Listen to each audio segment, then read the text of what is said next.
పార్టీలో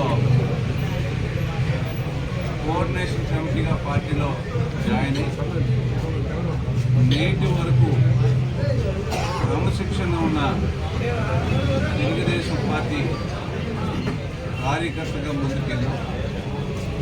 పార్టీ ఏం చెప్పినా సరే సూచన తప్పకుండా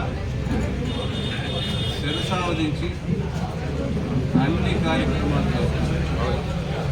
ఈరోజు గైపునగర్ కాన్స్టిట్యున్సీ 2019లో చూసుకుంటే ఒక నిరసన కార్యక్రమం చూసినా, లేదంటే ప్రభుత్వ వ్యతిరేక విధానాలను నిరసన కార్యక్రమం చేసినా సరే అనేక ఇబ్బందులు పెట్టినా అంచెలంచెలుగా దాన్ని పార్టీని డెవలప్ చేసి ఈ రోజున గెలవడానికి సునాయాసంగా గెలవడానికి మా కార్యకర్తలను కృషి చేయడం జరిగింది. అయితే ఇటీవలే కొండపల్లి శ్రీనివాస్ గారు బొత్స సత్యనారాయణ శిబిరం నుంచి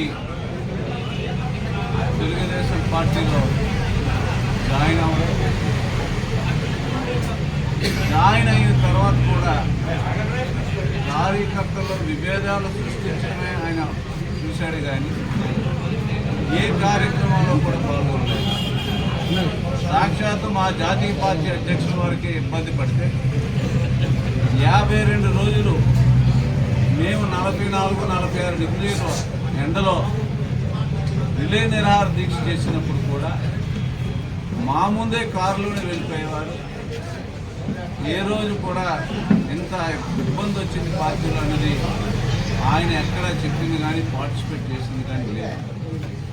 ఉన్న సమయంలో నాకు తెలిసి పార్టీలోకి వచ్చి ఒక 10-20 రోజులంతా అయినట్టుంది. ఉండే 20 రోజుల్లో కార్యకర్తల మీద విభేదాలు సృష్టించడానికి తనదైన స్థాయిలో వచ్చి విభేదాలు సృష్టించుకోవడమే ధ్యేయంగా పెట్టుకొని అన్నీ చేశారు. ఈ నియోజకవర్గానికి 100% అయితే మా పార్టీ నిర్దేశించిన కార్యక్రమాలు భవిష్యత్ గ్యారంటీ కానీ ఈరోజైతే